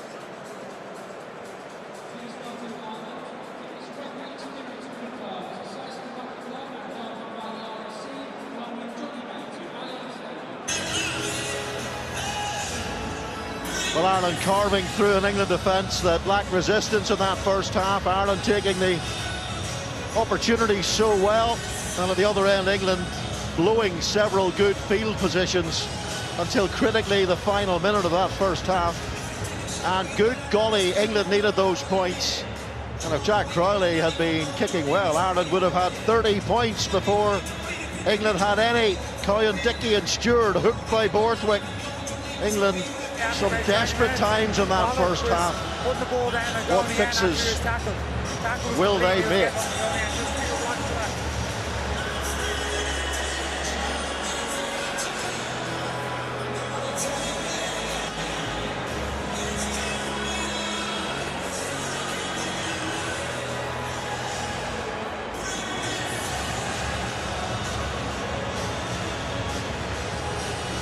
Thank you. Ready? Well, England might have been saying at half-time, to quote the captain of the Titanic, what was that? Ireland 22 points with 5 visits to the 22. England 7 points from their 5 visits to the 22. Not the whole story of the first half, but a very important part of it. Behind. As Jack on Portfleet decides to go long, yeah, it's Ireland back to 0-0, and as far as they're concerned, England have to be clinical in territory and execution. They've got to find 16 points and give away none to get back into this game and win it. Gibson Park, such a good first half, instrumental in so much that was good about that Irish rugby, scoring a try himself. Now it's tagged Furlong to his fellow prop forward Jeremy Loughman of Munster. That is fine for me. Gibson Park, he's going quite a long way downfield. Balakoon is after it, taken by George Ford, who gets crunched in the short rib by the Fermanagh man. Yeah, there's an altercation with Tom Curry and Tag Furlong there. There's nothing dangerous about it. It looked slightly awkward, but Curry's he's limping a bit, but he always seems to limp. He's had that many injuries. A lot of pressure by the England defence there on Jack Crowley, rushing him into the kick, brilliantly taken by Jamie Osborne. So good. You might remember starting at fullback in the 2 tests against South Africa a couple of years back, and away goes Caelan Doris, and again the resistance of that England defence is far too easily broken. Can Ireland capitalise by the brilliant McCluskey? What a game he is having. Gibson Park, has he made it all the way? It's inches short. Advantage to Ireland, they win the penalty. But what is going wrong in this England defence. Well, we're going upstairs. Tackler not release, short the line. Pollock's a yellow for a start. There's going to be a penalty. I don't know what's happening, Robert. I really don't. They're blistering up through the middle on more occasions that I've seen. There's Kerry's, like I said prior to that, Pollock. Well, for what? Well, if Pollock's done that illegally on the line, why is he not considering a penalty try? Well, he should be of a yellow card, which he's given a yellow. And it could be a penalty try. You're absolutely 100% correct. And I'm sure Caelan Doris is asking the referee now over to Sheehan's party piece. Oh, calm down. Just give Again, him remember some- last week he gave a penalty away because he actually dived over that first tackler. You're not allowed to do it if someone's going to tackle you. You can. Unless you're unless you score a try. This tag, it looks bad, but there is nowhere else for tag Furlong to go, and he's. I'm doing this as a rugby situation. I don't think the referees. But actually, there was an interesting thing when that ball went up in the first place. O'Brien gets the ball. This is going back a few phases. Who's under it is actually Hayes. Oh, there's Genge, there's Chisholm, there's nobody communicating. Anyway, so going back to the initial up and under, who's in it for England? Our tight The head. support player is coming at the same time. It's dynamic. It's just a rugby collision. Did he hit his head? He's not targeting the head. But did he hit the head? So I gave you my explanation. so It's not for player rugby collision. but he hit Tom Curry's head and we're not playing. Did you hear me? Okay. So but you agree Take the his line. head was hit? If you watch the break by Doris, Chessum's eyes went too early. He bought it. There is, again, you've just got to scan it. Anyway. Here goes Sheehan, doesn't get very far. Here is Furlong, Caelan Doris, Allen switch, McCluskey tries to back his way, reverse his way over the line, Gibson Park, Ireland so close again, millimetres, but this time Ireland get over, playing with so much intent and so much invention, and it's his 14th try in the Six Nations for Dan Sheehan. Incredibly bright play from Ireland. Sheehan normally goes in there, but actually he's gone down the floor as Mario Toja comes down very quickly. That ball down, he's coming back on the left-hand side. It's a set move. There you go. This is the end of the try that he sets up. Sheehan straight over Hayes. England down to 14, guys, because Pollock's in the sin bin. Andy Farrell celebrates. How many fist pumps have we seen from him today? And it's not over. We've got nearly 40 minutes to go. 2 yellow cards for England already, and Dowie. England's defence is horrific. Yeah. We'll let this lad. We can't hear us. He can't hear. Don't worry. Being he can't hear respectful. us. Good kick. But it's one of those situations you train all week, and no one, I don't think, even Ireland possibly, expected them to play with this precision, whatever, and that's England be lacking. But actually, you can be precise in defence. They weren't last week against the Scots. You think you're going to work it out? It's communication. He's going to get probably the headlines for going in the bin. It's that guy's got to fix it. He hasn't fixed it since last week. This declining Irish team, what would the score be if Ireland were any good? Another 8 points, is it? I don't know. You tell me. You've done the maths degree. James Ryan with the carry. But again, it's not fancy. It'll be 2 phases. Gibson Park put this up in the air. O'Brien probably will try and get it back. Knowing the way he's playing, he will get it back.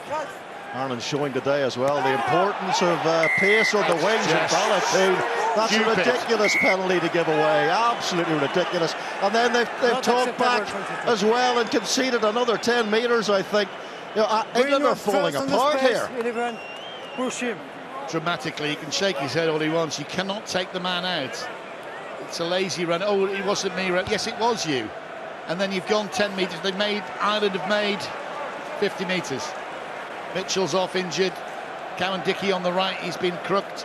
Stewart has been crooked, as in someone else has gone. As I can see the Marcus Smith thing that led to that try. Initially, that first shot from Dingwall. It's like 2 receivers. At least England have got 2 major playmakers on the field. Crowley also doing what George Ford was not able to do enough in that first half, and that was finding his touches. Ireland making the error But they've got the ball back. They have. Here's Tadhg Byrne, the Jackling King. One season for the Scarlets. He had over 35. Josh van der Fleer runs into a double-team tackle. Tom Curry was one of them. And it's Ireland in possession again with Gary Ringrose. Nice little floated pass. The Finn Russell attempted flick on there by Osborne to Tommy O'Brien. We saw Russell do that last week for one of the Hugh Jones tries. Getting across that gain line again. Go Gibson Park, and Itoje closes the gap, which he had to do. Ireland playing now with such great confidence, but they're being allowed to play by England at times. Gibson Park has been outstanding because basically he's like an old-fashioned scrum half, and please take this in the right way. He's looking for a gap either side, that keeping England's defence honest. They cannot let him go. They're desperately keen just to rattle him, and then all of a sudden zips the pass left and right. I think Ireland a bit short on players on that blind side. What is there? Gibson Park desperate for that quick ruck ball. You want 3 seconds or under, don't you? Here's Lockman. That was a forward pass in the offload from Lockman to James. Talking of offloads, France have been the chaos gremlins of the Six Nations so far. 45 offloads, 30 more than the next best team after 2 rounds. They're not bad. And before this game, people were thinking that you go into Paris for round 5 for maybe the championship decider. Things may happen. Pepper's coming on. He will lighten things up, I'm sure. Tom Curry, I'm sure he's just hobbling. He made the big hit that actually put Lockman to forward pass. That bit of possession, I can't see him staying. He won't want to go off because he's such a warrior, but you need fresh legs. Just saying that. But there's fresh legs for Ireland. Tom O'Toole, who's seen in an Ulster jersey in the tight head position, but locked out the Ireland scrum at loose head last week when he came on against Italy. Tadhg Furlong goes off. I think he is replaced by Finlay Beelum. I think we can say Furlong is 100% fit. There was doubts about his calf muscles, I believe, wasn't it? Whatever. Fantastic performance, as ever. Not only scrummaging-wise, he does so many good things around handling the ball, putting the ball out the back. Let's go. Inside. Now a fresh deck. Here's a wee thing for you. Genge and Beelum had a podcast together, and now they're scrummaging against each other. You can't be friends off the. Well, Lions. Even you're England. No, it was Lions based. Okay. Jack Pump Forfleet. Now let's go. No. Let's go. We reset. So who's making? If I'm watching this now, who's making the decisions? All you wait. What are we going to try and do? Do we try and run it out of our 22? And then you're susceptible to interceptions and precision, and that's something England haven't been. Precision in attack has frankly been awful. 11 coming into this first half, it was 11 handling errors to 3. So that tells the story. And of course they've got their try bonus point now with Dan Sheehan's score. 25 players are on the Australian Lions tour in the respective 23s today. 14 from Ireland, 11 from England. So they are very familiar to each other, and they're on the advantage again from the scrum. England Van Poortvliet's passes, not an accurate one. Tight head. Well, at least England was strong in that scrum and got a penalty. So basically it was a free play, and even then the ball went onto the grass. Well, England beasted the gain line against Wales, efficient and ruthless. Then against the Scots, they got some sand into that smooth England gearbox, and suddenly the lauded framework looked stodgy and one-dimensional. And then today the defence has been opened up, sometimes almost at will. Tommy Freeman was in there, big man, scrummaging on this left-hand side. Ireland. Well, Guy Pepper is still down on the touchline here, trying to get on. Jamie George takes aim. Open the gap. I think it's a short line out for England. Where's the big hitters? Dingwall's there. Lawrence needs to be more into this game. Needs to be brought into this game. Itoje, remember, England down to 14 men. Ireland penalised at the line out again. And Poortvliet to Dingwall, now George Ford outside. Marcus Smith Such a danger man. Henry Arundel gets outside Jamie Osborne. Almost does enough, but not quite. But back they will come again. England beginning to apply some pressure. But that's good, because again they've gone back to basics, gone back to the catch drive from a line out. You know, forcing Ireland to make a mistake there. Ringrose tackling on the far outside, but again it was a free play. This ball has to go in. George Ford atrocious in that first half, kicking for position in the 22. I think he missed. Did he miss two? Definitely missed two. Was it? That's better. That's better. Well, that's brave, because he's gone for the, having missed two, he's cut off as much as he dared. Yeah, but this is what he does for a living, so he's got to ride the pressure, he's got to make those decisions, he's got to back it up now. And you saw like Roy Keane, it's his job. A highly paid job, yeah. That's England are in the position. Now can they transition this ball? But I think they'll go catch and drive. Jimmy George, and it's Ollie Chesham who's over 20 line-out takes in the Six Nations. The heave, the screams of heave from the Alliance faithful. England got to keep this drive moving, and they're doing it well. Van Pertwee almost through. Gibson Park gets on the ball. Doris does just enough. Ben Earl rumbles around the corner. Now it's Joe Hayes. Ireland spring off the line to make the tackles. Marcus Smith is out in this left-hand side with Henry Arundel hugging the touchline. But England are going to go direct. And they've won the penalty. Have Ireland here just when it looked as if England might crunch their way over. Listening. We've got a croc roll by 16 wide on the 9 there, so are we back because it's full play? So croc roll, 16. They're down to 13. Croc roll. No. Just the penalty. I thought he was going to give a yellow. England still down to 14. There's a big Saigon round the stadium. But again, it's just a release of pressure. Jack Crowley pumps it up to the 10-metre line, and Ireland are quite happy to start again. But it's another example of England making an error in the opposition 22. You know, lack of being clinical in the first half, but on this occasion, it's a lack of discipline. Was that a fair decision by Bruce? I don't think that was a bad clear out. Actually, he said croc rolls are dangerous when your feet are on the floor and you actually, you trap your knee in the dirt and whatever. But oh well, you might as well bring everyone on now. Well, the Guy Pepper is on at last, having paced up and down the touchline for a while. Bevan Rodd is on too. Dan Sheehan to Joe McCarthy. He's been needing a big game for Ireland. Jack Crowley. Look at the height on that one. Oh, steepling. Well swept up by Marcus Smith.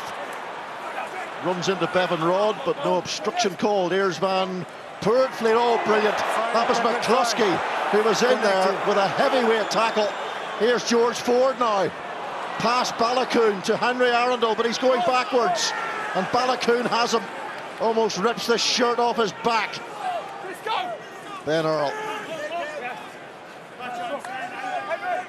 Use it! Those green shirts hardly giving England time to get a breath into those lungs. And that's Osborne who knocks the ball on in the air. And then the offside by Ireland. They haven't made very many mistakes like that in this game. As Pollock prepares to come back. Yeah. George Ford again going into the corner. Not as adventurous as the time before, but it's still there for the forwards. I think they'll do the same. Big hit coming in. There's no arms in that. It's just technically no arms means it's a penalty. Anyway, England had a penalty. They popped it into the corner. Now rinse and repeat.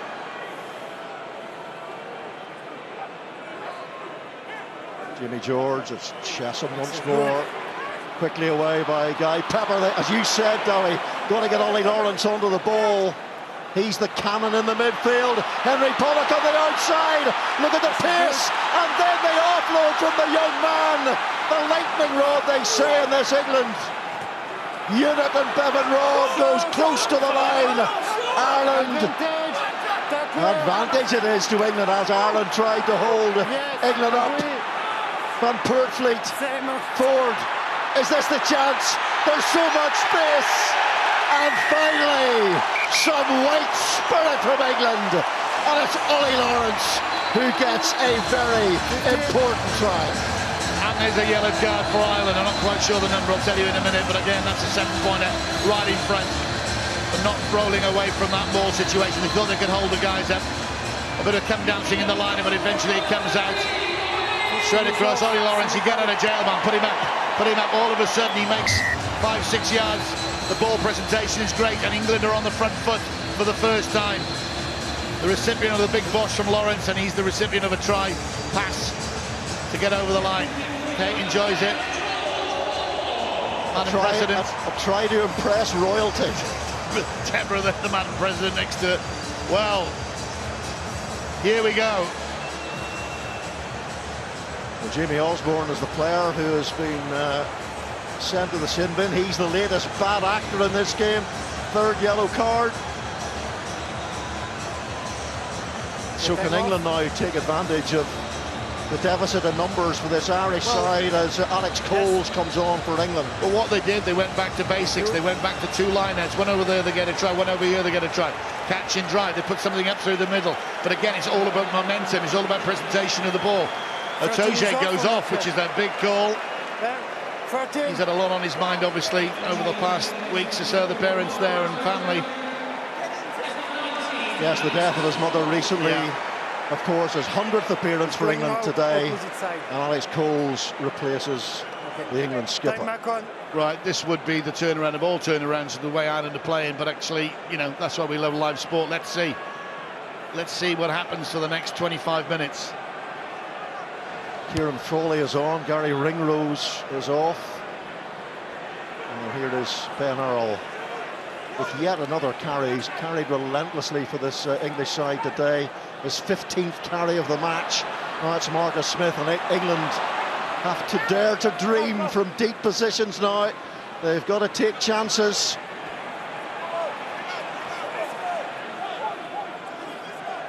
England at least playing with 1 man advantage. I think it's the first time. So can they, like use the rubber, can they make it play? But when they, you know, sometimes you can overplay and then you're giving the ball back to Ireland. So that's the risk, but they've got to do it. They've got to do it.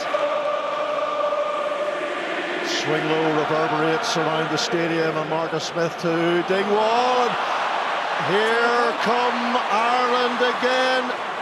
Nick Timoney, the Ulsterman, is off the bench for the men in green. That's exactly what I'm saying. When you start to overplay, you know, is it retrievable? Of course it's retrievable. We need 15, England need 15 points. And it's that precision. We had, what was it, 7th time we went into the 22. England went into the 22. They scored a try, but prior to that, the 6th time didn't give away with any points. Well, with 25 minutes to go, do England need to overplay from deep at this stage of the game? No, but the trouble is the box kicking and the long kicking hasn't been up to scratch. The chase hasn't been there. Ireland have mopped up everything. So actually that's been taken away from England. That's, you know, and that's one of, you've got to say, the modern day's attack is that. And have we got an out-and-out skill pace-wise? Hips, seconds, Anyway. Coach! Here we go, scrum time once more, and knowing Gibson Park, Balakoon has just gone to fly half position. This is what I love. Experienced scrummages. City Keller's on, yeah. We'll just have another reset, which will take another minute down because they know exactly what they're doing.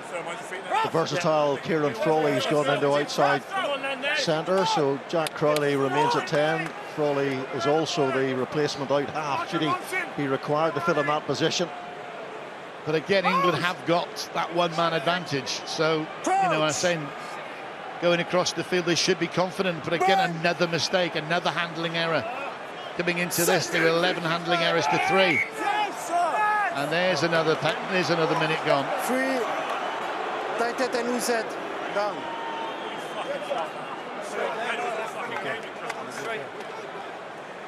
Well, I think there's a lot of, excuse anyone's lip reading out there or whatever, there's words being said. But I think if this does go down, there would be a penalty to England. England's run of 12 wins in a row was ended at Murrayfield last week. Hugh Jones 2 tries, the Scots 4 tries in total. Arundel and Earl for England. It's been 6 years since England won a Six Nations title, 10 years since they last won a slam, and they're heading for a second defeat in a row in this year's Six Nations, unless there's a massive and rapid turnaround.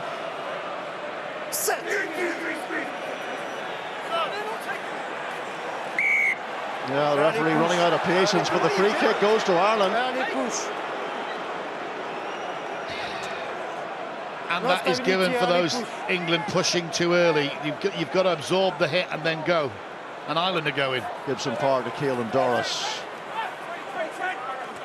Gibson Park again, big numbers, Irish shirts wise. Coming on at pace, an advantage here to Ireland. McCluskey tries one of those speculative, optimistic offloads of his that quite often stick. Well, they go for 3. And I'm not picking player of the match, but I know who I give it to. And I'll let you know later if that's the truth. This is just outside the 22. What's that? 22, 32, 37. It's well within range. Obviously, Crawley's not even worth thinking about. Crowley going to go for this.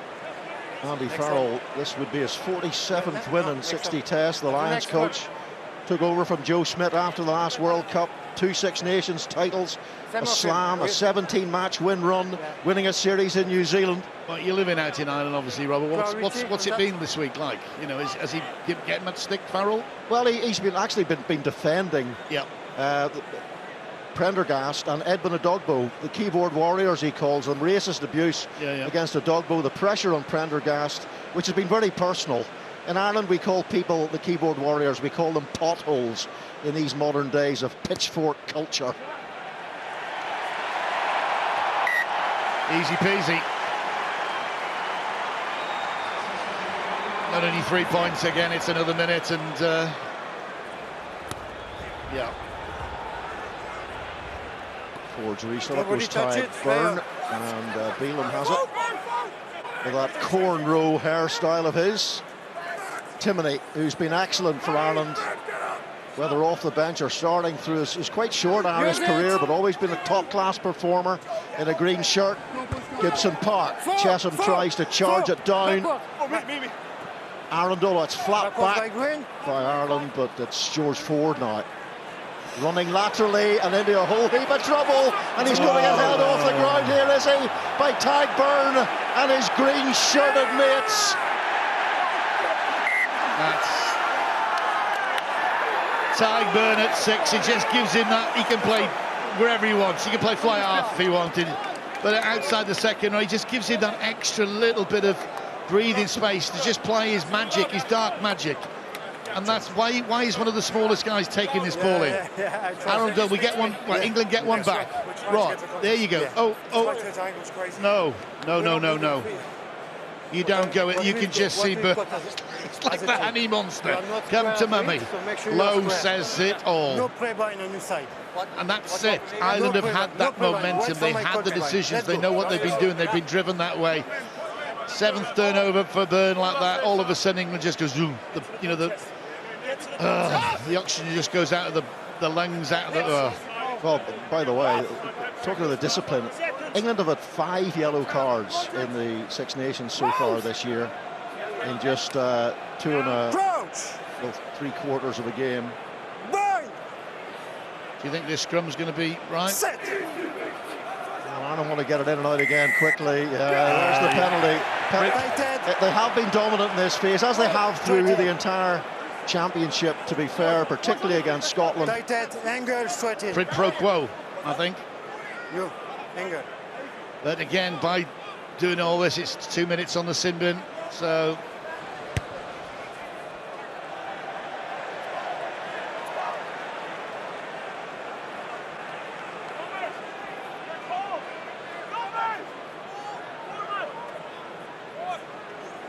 last quarter. Jimmy George, McCarthy tries to fiddle his hands into a challenging position. Ireland's defence is stout. Here is Ford and Lawrence scoring that second try. Fine, on the side, fine. Chesham takes a very direct route. Goes into Jamison Gibson Park. Now Alex Coles. Van Poortvliet, Northampton man, to another East Midlander, the Leicester man. Marcus Smith, lovely pass, Pollock in the wide channel. Tommy Freeman is close to scoring, and Ireland get enough shirts across to stop the prolific Northampton Saint. Well, Balogun is like a Donaghy bicycle, isn't he? Unbelievable. Pollock does the right thing. He's the extra man. He's going for the line, going for the line. Balogun, take a bow. Again, he just doesn't jump in, doesn't do anything. He's come from the opposite wing.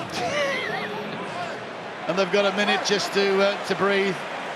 And that's Prendergast, the forward, not Prendergast, the 10, obviously didn't make the bench. He's done a pretty good job. He's kept his paws in there, going out of the chocolate jar. He's been pretty good today, McCarthy. He's done his tackles, nicked a few balls.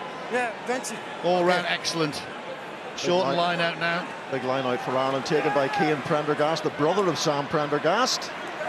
In case you don't know that particular family tree.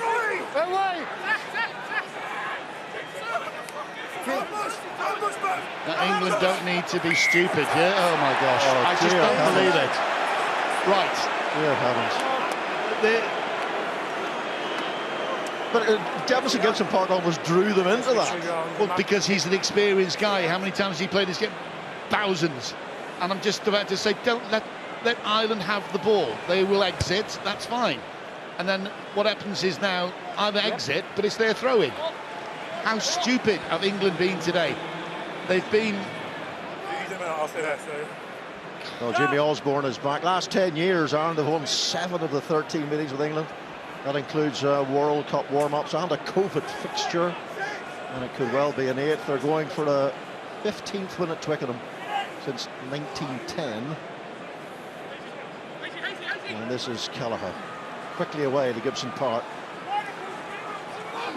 But Gibson Park again, he doesn't risk the ball out to the fly half, knowing that they're going to be under pressure. I'll take it in. The forwards will rumble it up once. Is it Crowley now playing 9? That's it, they'll rumble it once up. Gibson Park will get to his feet. Eventually, it's been everywhere. There you go. Use it! And he's saying, get in there, give me the chance to get this ball back up in the air. And he started all 3 Lions tests in Australia. Series 1, 2-1 by the Lions. That was Tommy O'Brien who took again, the good game. No! Third take in the air from Tommy O'Brien. Keelan Doris. He's made some yards as well, hasn't he? Been excellent. A lot of excellent Irish performances. Crowley, and Howden Arundel just gets there in time, but Robert Balogun is all over him. So Marcus Smith has to work really hard to retain the ball here for England. They've got it. Here's Freeman.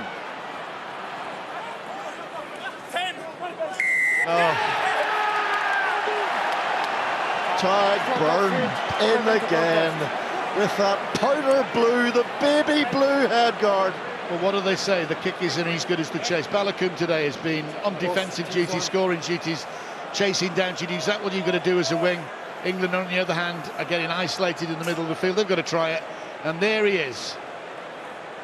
He's gone over top of 2, through someone's legs, and still managed to get it. Right, there's a couple. I'm going to go. I know I'm not picking it. Probably Donald's going to pick player of the match. James Gibson Park, as things had probably arguably one of his best games in an Irish shirt, as far as I'm concerned. And Tadhg Beirne again at 6. Brilliant. Van der Fleer, brilliant. Look, Ireland have been sumptuous.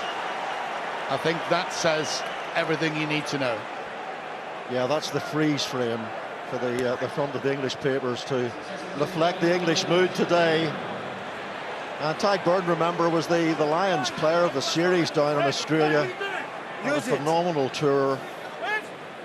And has benefited from a small break. He's played a lot of rugby last year, Tadhg Beirne, for Munster and Ireland and the Lions. As has this man, Jamison Gibson Park in a Leinster shirt, green and red. And he's 34 years of age as well, Tag. Oh, yeah, they both are, Gibson Park and Tagburn. Here's George Ford. Now, Dingwall chops inside Osborne. Oh, and again, Balakoon gets in there, and Gibson Park, he sees the space, he explores the grass in behind the England defence. What a great kick that was, and Marcus Smith is caught by Timoney. England in all sorts of trouble again.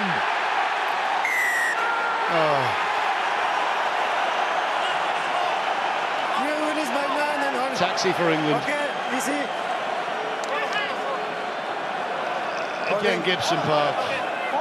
Have you played better? Well, I haven't seen you play better, just purely because he just sees what in front of him, does the absolute correct thing, puts the toe in it, he knows that ball is going to run.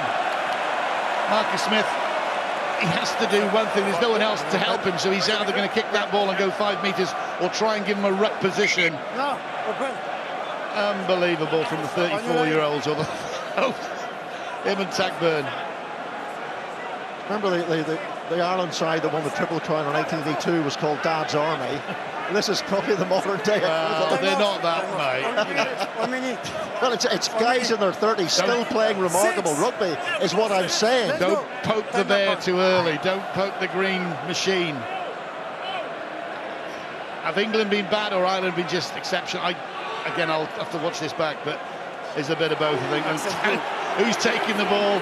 And they'll want a bit of this first. Kelleher, Sheehan's off. He can score a few tries from the old caterpillar or whatever you want to call it. They're going and going, and this man as well. Kelleher to McCluskey. An exceptional performance from the inside centre. And Gibson Park thought he saw a hole, nearly went through it. Bevan Rod snaps it shut. Kelleher again. McCluskey's clearing out. 6'5" and 17.5 stones of midfielder. Finlay Bealham. Can he roll over that line? He's very, very close. Free play coming. Is there going to be another try for Ireland here? Gibson Park. Frawley to Crowley, good tackle by Tommy Freeman. Frawley again, Gibson Park. Ireland still have it through Nick Timoney. Ireland playing with real confidence and freedom now. Huge numbers on the right-hand side. Tagburn, Osborne, and he scores! And like anacondas, Ireland have squeezed the life out of England in their home ground. This could be 50 points. It's just sumptuous. It's Harlem Globetrotter stuff. It's not risky at all. England closed Ireland off going down that left. They didn't panic. What do they do? It's a bit like rugby league. Keep the ball on the sixth tackle. Just keep it going, keep it going. We've got to take contact. When you come in at that depth, with that much strength, you're going to get over. And there you go. The party's already begun. The party has already begun. And yeah. Well, the sales of Guinness in London tonight are going to be exceptional. Even though it's £38 a pint, you can buy me one after. There you go, and it's 10 minutes to go, plenty of time. How much do Ireland want this? They just keep playing. Tagburn again, just bouncing off people, keeping that ball. Like you said, it's like on the sixth tackle. Let's go. No pressure. Scored a try against Italy, didn't he, Jimmy Osborne? Gets another one today. The championship now, the Grand Slam, in fact. France is now to lose. They play Italy in Lille next, and they're looking for a 5th Grand Slam, an 8th Six Nations championship title. Interesting statistic, France have won 5 championships in the year after a Lions tour. And again, incredibly intelligent play, even though I'm not, that's just Jamie's Gibson Park going, right, again, they just kick the ball, give it back, and he's going off for a rest. He's been unbelievable. Absolutely top draw. Well, no man will appreciate this performance more than you, Dowie, as a Lions test scrum half. That's good. 3 times Grand Slam winner, Debbie Morris alongside me today. And an aficionado of all scrum half play, and I just like some performance. I just like watching. Look, he's been given the weapon to do it. Everyone's at their bit, but just the balance that he shows, the vision that he shows, keeping England honest, because just brilliant. Anyway, England at least grabbing at the field. Craig Casey's on. He broke his nose last week against the Italians. Wild big yellow card, and here's George Ford. Now Marcus Smith. Runs into Osborne. Doris is latched onto the ball for Ireland, and he's shown there that he was pulling the ball upwards, and that's a classic jackal by the Irish skipper. No, Pollock. Okay. Just go away. I'm good. I'm just going to look at the penalties here. Hold him on. Right, first again, Gibson Park. Not a bad day at the office. McCarthy gives him a pat on the head.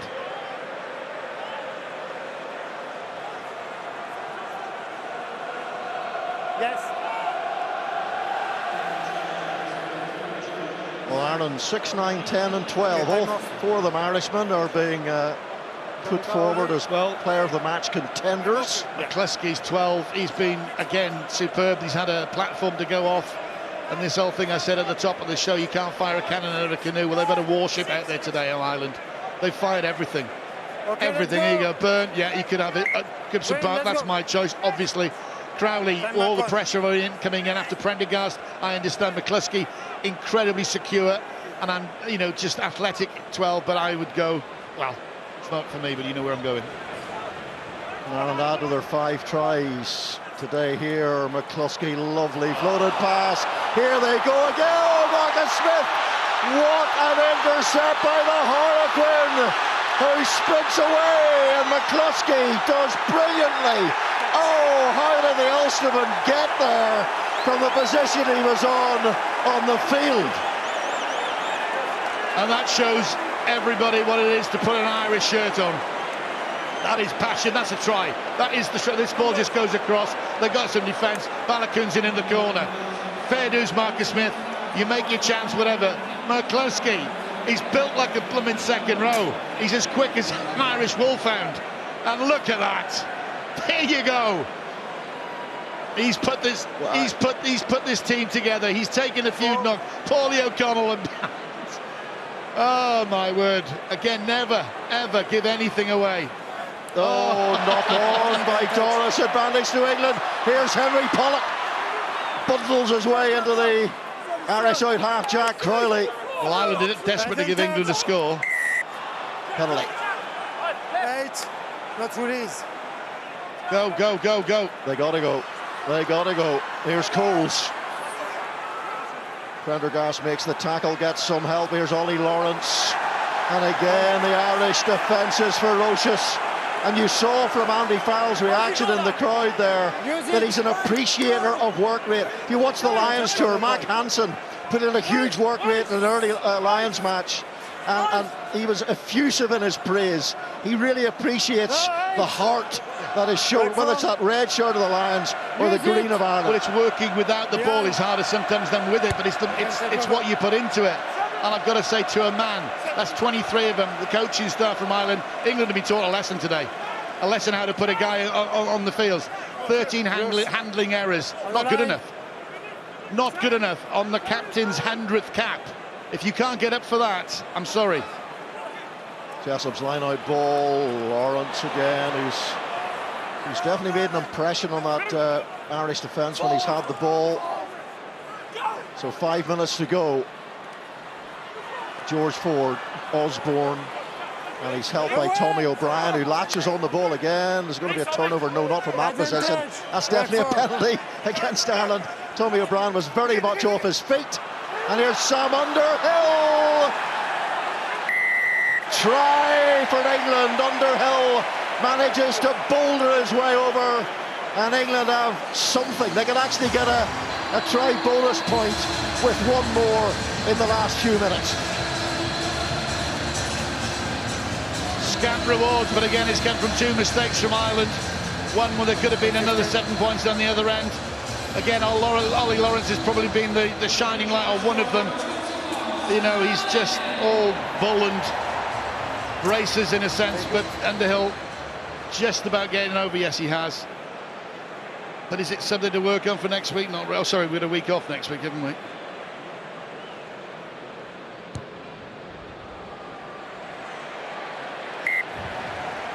George Ford's conversion, and Sam Underhill replaced her at half-time last week against Scotland. In his 48th appearance for England, the former Osprey scores for England. Well, again, Ireland do not want England. Did he drop that? I wasn't looking. I was looking at the clock. Well, the referee's given it. We'll start when they kick. Let's go. Let's go. Basically, Ireland don't want to give England a bonus, but that's an extra point if it comes down to the mix at the end of the... I'll have to do the maths, so you can do the maths. France is still at favourites, obviously. Thanks. Okay. Come back on. Crowley's restart is long, and Henry Pollock is underneath it. Stumbling, but does well to escape Outside. the clutches of Timoney. Use it. And Port Fleet for Arundel to chase. In comes Frawley. And Turn England over, first man. have done well. Oh, it turned over. Here's Casey. With Robert the head for me, Balakoon. live. With the head. Ireland tracking backwards here, and they've lost the ball. Bevan Rod. Now Chesham. Backwards. Now it's back on the Ireland side. Casey, like Gibson Park before him, he sees acreage behind that England defence. George Ford is back. The chase is hard from Ireland, and Casey puts the England clearing kicker under pressure. Well, that's all he could do, George Ford. He's been on this since the start. Yeah. He's obviously feeling it because he's been run over a few times. Opportunity, I'm not the responsibility. And that's... I don't have the responsibility of the My word, the pass. whoever's chosen it isn't that bad. Opportunity on the Jameson right Gibson Park, Guinness player of the match. I think I've said enough about that man. Yeah, brilliant performance again from Jameson Gibson Park. We're all shocked. We're all shocked up here. He's going to buy a Guinness for everyone. That's the problem. That's what he's just been told. Well done, mate. Brilliant. Deserve it. Totally deserved. Let's go. Here we go. 2 minutes. Casey. McCluskey, how do you stop this man? Helens Bay, Hammerhead, the Groomsport Grinder. He's got so many nicknames when he's wearing an Ulster shirt. But Ireland turned the ball over. Well, is there anyone better in Ireland than him at the moment? Well, on this performance, no. Well, as a carrier and an offloader. Ulster, you watch Ulster all the time? Yeah, I do. Week in, week out? Yeah. Well, Bundy Aki, when he's fully fit and firing, but he's suspended at the moment for an altercation with a referee after a Connacht game. But it's given McCluskey an opportunity to come in and show just how good a player he is. But he's an intelligent guy. He knows when he's busting through.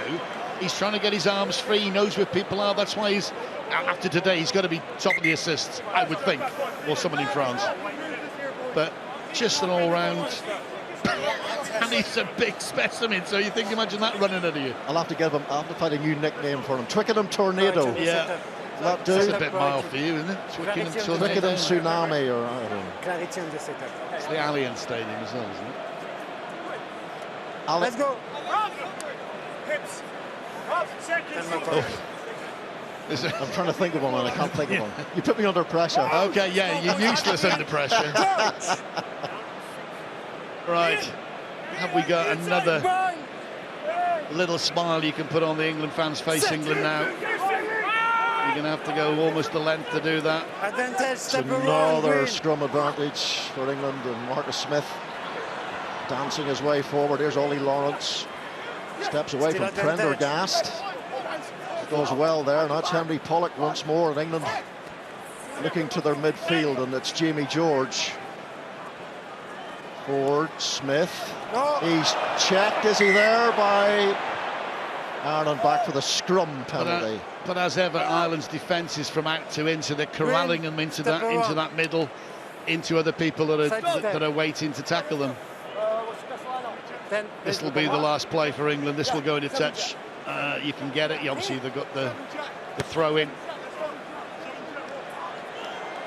McCluskey, the Allianz attack dog. There you go. I'll go with it. But I'm more concerned whether England can get one more try here for the bonus point.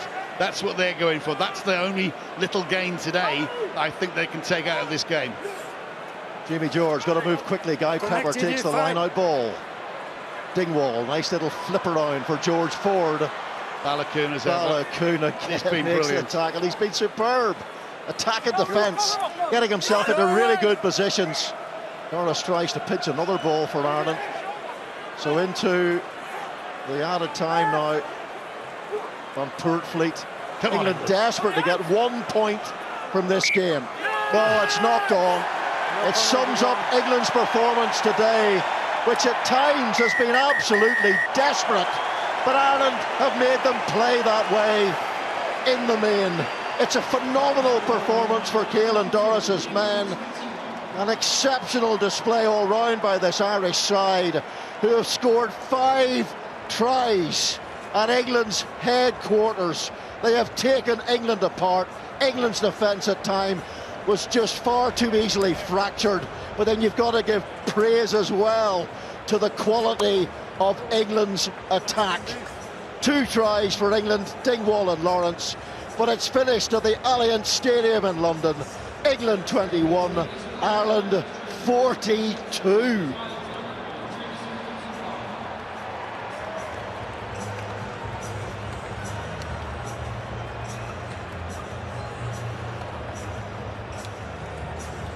Well, 3 tries for England under, Underhill, but they didn't get a point out of it. Dowie, your general thoughts on that match?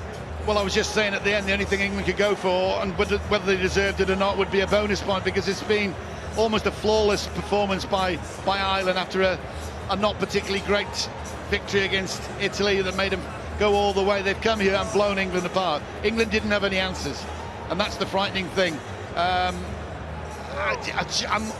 not lost for words because I'm still talking, but I just think from everyone, Gibson Park just controlled that game. He had the Warriors in front. There's the one on the right, Tagburn playing at 6, Doris at 8. I think Van der Fleer coming back at 7. You know, it just combined. It just worked together. Balogun, unbelievable pace. McCluskey, do I have to go on? As again, from 1 to 23, they've come on, performed, and blown England away. I'm not lost for words, I'm still talking. Yeah, but you know what everyone says, that one down. I've lost for words, and then you carry on saying, shut up. But I'm also looking forward to reading the Irish journalists tomorrow who said that this Irish side was a fading force. But that's, do you want to do that and just see what it stoked today at the Allianz Stadium in Southwest, whatever we are? They've just performed. That man led by example, but again, you don't want to poke the green machine too early and just say you're not fit enough, in a sense, to wear the Irish shirt. There's people coming. You're a fawning side. You're going away. You're falling away with your form and whatever. No, you're not. You're still blooming good players when it all clicks together, and that was it. I thought Ireland, especially against against Italy in the first clunky, they are just unbelievable today. They were just as good as I've seen them. The England defence, we talked about it a lot during the match. 42 points conceded at home is an absolute shocker. What was going wrong? What do they need to do to tighten up those chasms that were appearing? Well, defence coach, you got Byron McGuigan, you got skills and kicking coach Kevin Stinfield, who could be a defence coach. You got forward coach Joel Abb, who is a defence coach. You got Lee Blackett as a tax coach, who is a defence. There's enough defences closes there, mate.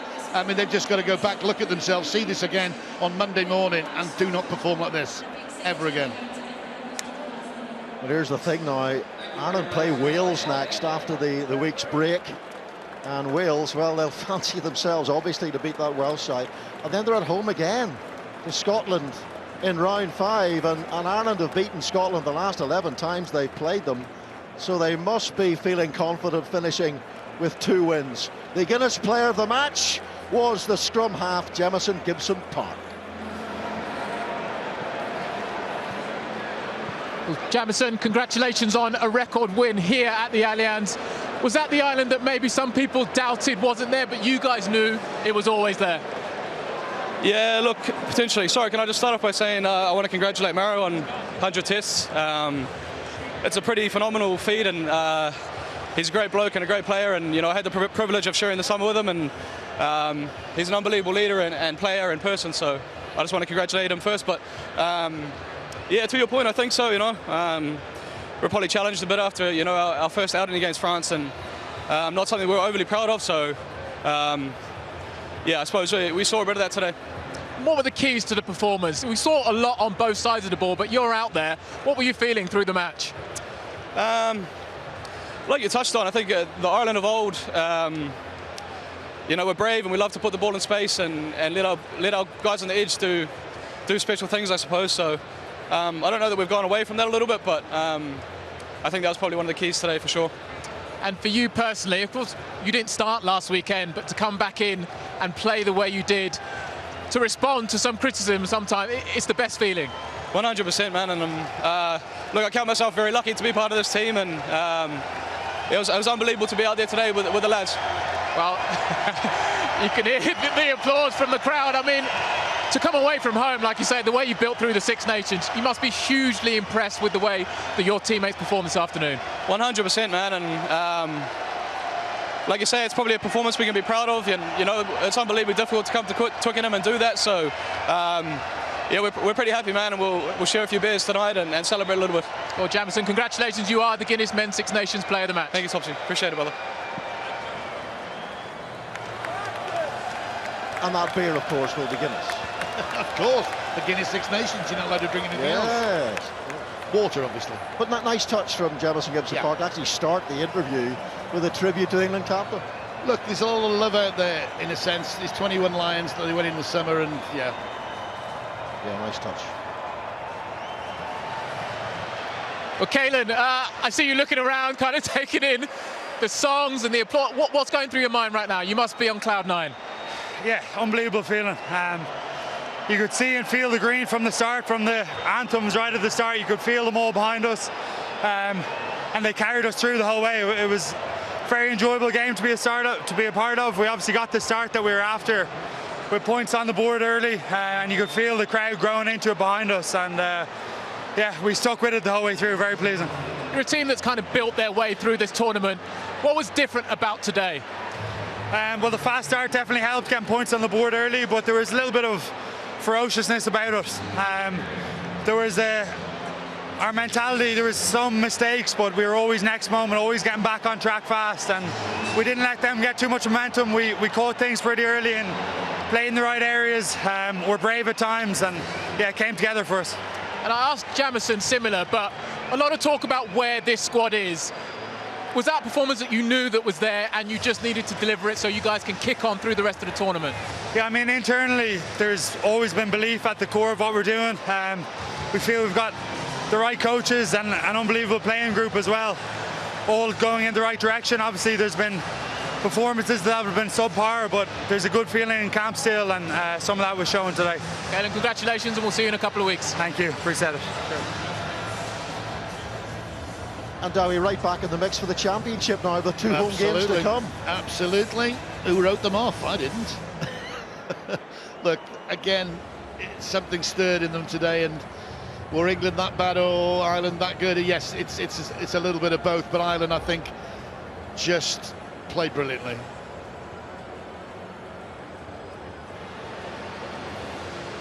Well, Maro, a disappointing afternoon here at the Allianz. Tell us where it went wrong for your team today. I guess the first half we turned the ball over too much. When we did get in their half, we weren't clinical. But ultimately, I think just as players, we just have to own it. It wasn't the result or performance that we wanted. So as players, we have to take responsibility and make sure we're better. There was a similar feeling in that first quarter to last weekend where previously England have got off to a good start, but again today you just didn't quite get that area right. Can you put your finger on why for 2 weeks now that hasn't quite happened for you? Ultimately, we weren't accurate. We got again into good positions, and when we were there, we didn't either come away with points or we didn't score. So look, as we know, is not good enough, and we'll be working harder to get it right. And you have 2 weeks to fix it now into the next Italy game. What are kind of the priorities that you might look at first and foremost that you need to get right for the next fixture? Well, we need to look after the ball. We need to look after the ball. We need to make sure our possessions are accurate, because ultimately we turned the ball over too much in that first half. Well, Mara, commiserations for today, but congratulations on the 100 caps. Thank you very much. Thank you.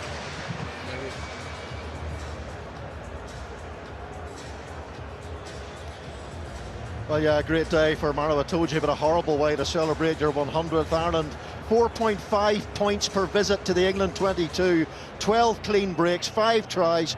Gibson Park, Balakoon, O'Brien, Sheehan and Osborne. 3 for England, Dingwall, Lawrence and Underhill. But a whopping victory for Ireland in this round 3 Guinness Six Nations game. Final score, England 21, Ireland 42.